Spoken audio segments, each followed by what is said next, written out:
For alteration number 16, we're going to address a narrow shoulder, and this just means maybe this garment is too wide on the shoulder. So what I'm going to do is I'm going to go down to the notch on the sleeve,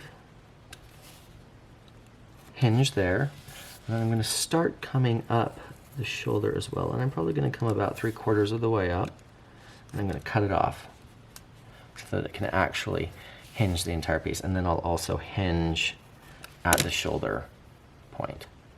So I've got a hinge down here, a hinge at the shoulder point. I'll grab my extra paper.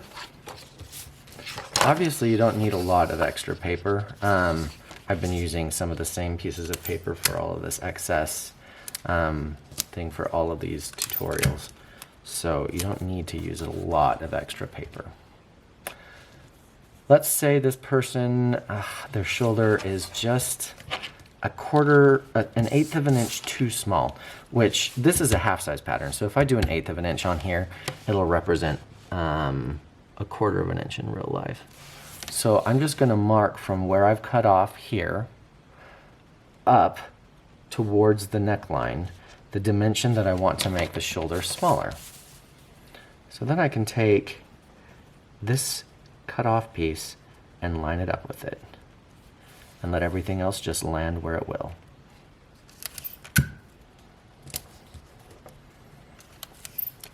By doing the seam allowance method, I never changed the length of this, which means that I don't have to adjust my sleeve pattern because I used the seam allowance method. Seam allowance method is really nice because it can be very exacting about which pieces are being affected. I know exactly what other piece this will affect. The other piece this is going to affect is the back. So if I do the narrow shoulder alteration on the front, I'm going to do the same alteration on the back, and those are the only two pieces that I have to affect with this alteration.